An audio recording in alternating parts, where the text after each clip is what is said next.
आज सुबह अखबार खोला था तो देखा होगा कि कार कंपनियां धड़ाधड़ बम्पर डिस्काउंट के एड्स छाप रही हैं।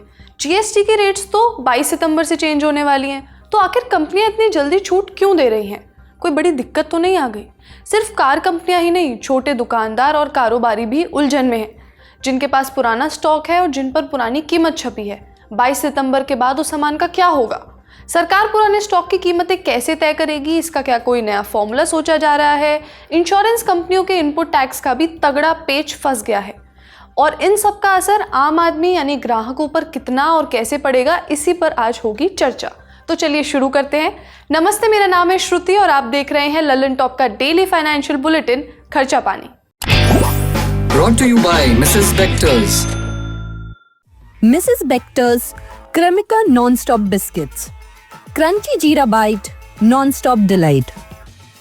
जीएसटी यानी गुड्स एंड सर्विसेज टैक्स के तहत नए रेट तो 22 सितंबर से देश भर में लागू होंगे, लेकिन इस तारीख से पहले कारों पर छूट बरस रही है। ये कार कंपनियां तो कुछ हजार से लेकर लाखों तक का डिस्काउंट दे रही हैं। कुछ महंगी गाड़ियों पर तो ये छूट 2 लाख तक या इससे भी ज़्यादा मिल रही है। इस छूट को फेस्टिवल सीजन में हमेशा की तरह मिलने वाली डील ने और 4 चांद लगा दिए। मतलब कार ग्राहकों का तो फायदा ही फायदा। जी हाँ, बिजनेस स्टैंडर्ड की पत्रकार सोहिनी दास की एक रिपोर्ट बताती है कि जीएसटी कट की खबर सामने आने के बाद से कार मार्केट डिस्काउंट ऑफर्स से गुलजार है। पर सवाल है कि ऐसा क्यों? जीएसटी की नई रेट लागू होने से पहले डीलर्स पर स्टॉक खत्म करने का दबाव है। इसके चलते कार कंपनियां दबा के डिस्काउंट दे रही हैं। एक सप्ताह पहले कार डीलर्स के पास लगभग 6 लाख गाड़ियों का स्टॉक था। इसलिए ग्राहकों को आकर्षित करने के लिए हर संभव कोशिश हो रही है ताकि ये स्टॉक क्लियर हो। आपको तो मालूम ही है कि जब से पीएम मोदी ने लाल किले से जीएसटी की बात कही थी, तब से ही लोग इस इंतजार में थे कि जीएसटी कट हो तो शॉपिंग करने जाए। पर हमें यह भी मालूम है कि पिछले साल देश भर में कारों की बिक्री कम हुई थी।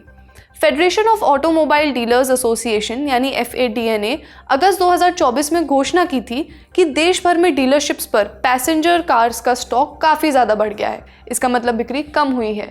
देश भर में फैले डीलरशिप में 7 लाख से ज़्यादा कार्स स्टॉक में पड़ी हैं, जिनकी कीमत लगभग 73,000 करोड़ रुपए है। तो इसलिए ये कार कंपनियां दनादन ऑफर दे रही हैं। हाल ही में महिंद्रा एंड महिंद्रा ने 6 सितंबर से जीएसटी में कटौती का पूरा लाभ ग्राहकों को देने का ऐलान किया है। बिजनेस स्टैंडर्ड की रिपोर्ट में बताया गया है कि पुराने स्टॉक पर अतिरिक्त 2 से 3% की छूट और अन्य प्रोत्साहन भी दिए जा सकते हैं। वहीं सभी पैसेंजर वाहनों की कीमतों में 65,000 से लेकर 1.5 लाख रुपए तक की छूट की पेशकश भी की है। इसके अलावा किया भी अपनी कुछ कार मॉडल्स पर 1,70,000 रुपए तक की छूट दे रही है। अब जीएसटी से जुड़ी आपके काम की कुछ और खबरें जानते हैं।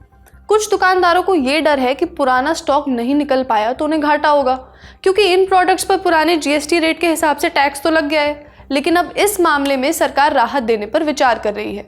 बुधवार को central board of indirect taxes and customs यानी CBIC के अध्यक्ष संजय कुमार अग्रवाल ने एक बैठक में उन मुद्दों पर चर्चा करी। बैठक में 4 उद्योग संगठन जैसे CII, FICCI, ASSOCHAM और PHDCCI के प्रतिनिधियों के साथ साथ consumer affairs, commerce and industry, heavy industries, agriculture and family welfare की मिनिस्ट्री के भी रिप्रेजेंटेटिव्स थे। अधिकारियों के अनुसार एक प्रमुख चिंता पहले से मौजूद स्टॉक के लिए पैकेजिंग और लेबल पर MRP को चेंज करने की थी। विभाग ने पहले से पैक किए गए सामान बनाने वाली कंपनियों, पैकर्स और इंपोर्टर्स को 31 दिसंबर 2025 तक या स्टॉक समाप्त होने तक जो भी पहले डेट हो, बिना बिके स्टॉक पर चेंज्ड MRP घोषित करने की अनुमति दी थी। कंज्यूमर अफेयर्स डिपार्टमेंट ने शर्त रखी कि नई MRP की घोषणा स्टैंप लगाकर, स्टिकर का इस्तेमाल करके या ऑनलाइन प्रिंटिंग के जरिए ये चेंज किया जा सकता है, बशर्ते ओरिजिनल MRP साफ दिखाई दे। मतलब उसमें ओवरराइटिंग नहीं होनी चाहिए। इसके अलावा ओरिजिनल प्राइस और नई कीमत के बीच का अंतर सिर्फ टैक्स बढ़ने या घटने का अमाउंट होना चाहिए।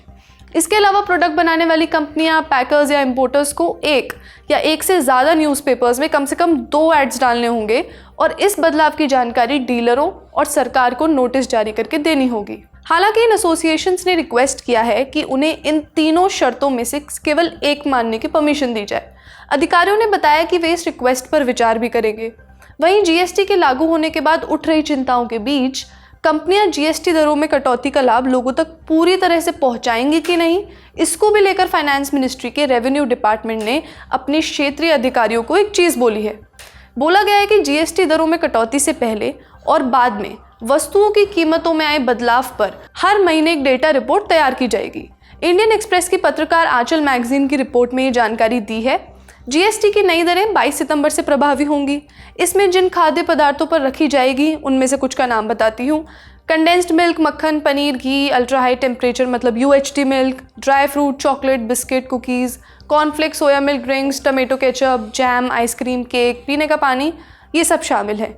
इन सभी खाद्य पदार्थों पर जीएसटी की दर 12% या 18% से घटाकर 5 कर दी गई है और UHT मिल्क पर 0 कर दी गई है। लेकिन ये तो हो गई कार डीलर्स और जीएसटी का फायदा लोगों तक पहुंचाने की बात। लेकिन जीएसटी लागू होने से पहले कार कंपनियों से बीमा कंपनियों तक कुछ परेशानी भी जता रहे हैं। बिजनेस स्टैंडर्ड की रिपोर्ट में बताया गया कि कार डीलर्स एक बड़ी दिक्कत में फंस गए हैं। दिक्कत ये है कि इन ऑटो डीलरों ने पहले से ही 4,000 करोड़ रुपए से अधिक का कॉम्पनसेशन सेस भरा हुआ है और अनुमान है कि 21 सितंबर के बाद भी 2,000 करोड़ रुपए का सेस क्रेडिट बाकी रह सकता है। बिजनेस स्टैंडर्ड की रिपोर्ट में कुछ कार कंपनियों को उदाहरण देते हुए बताया है कि महिंद्रा एंड महिंद्रा के डीलर्स ने करीब 500 करोड़ रुपए और BMW के डीलर्स ने 100 करोड़ रुपए का सेस भरा है। कार कंपनियों की इस परेशानी को समझने के लिए हमने टैक्स एक्सपर्ट से बात की। सुनिए। देखिए, पहली बात, जो कंपनसेशन सेस क्या होता है कि जब वैट से हम लोग आए थे तो कुछ स्टेट्स ने जो डिमांड की थी कि हमारा नुकसान होगा पूरे देश में एक ही टैक्स जीएसटी आने से, तो उस पर जीएसटी काउंसिल ने यह फैसला किया था कि आपका जो नुकसान होगा हम उसकी भरपाई स्टेट्स को कर देंगे। तो उसके लिए कंपनसेशन सेस लगाया गया था।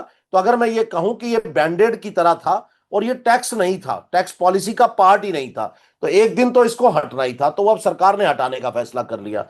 लेकिन अब सवाल यह है कि वो हटाने के लिए 2,500 करोड़ का कंपनियां भुगतान कर चुकी हैं कंपनसेशन सेस का अपने ओईएम्स को। ओईएम्स मतलब जिनसे उन्होंने माल खरीदा है, जो वो गाड़ियां शोरूम में खड़ी हैं, कंपनसेशन सेस का भुगतान हो चुका। 6 लाख गाड़ियां आपने बताया, 2,500 करोड़ का इन कंपनियों को, अदरवाइज उनकी कॉस्ट बनने जा रही है, उनको घाटा पड़ेगा। तो इस वजह से कंपनियां उस पैसे को रिकवर करने के लिए, तो और दूसरी बात क्या है, 22 सितंबर के बाद जो जीएसटी का टैक्स लगेगा, जिसको जीएसटी 2.0 हम कह रहे हैं, उस पर जीएसटी तो हो गया 40%, लेकिन उस पर कंपनसेशन सेस जो है उसका इनपुट उनको नहीं मिलेगा। वहां पर भी जो है, जो छोटी गाड़ियों की आप बात करते हैं 1200 सीसी वाली जैसे है, उस पर भी 1% सेस है, 28+1। जो 1500 सीसी डीजल है उस पर 3% था। तो वहां भी फर्क आ गया है।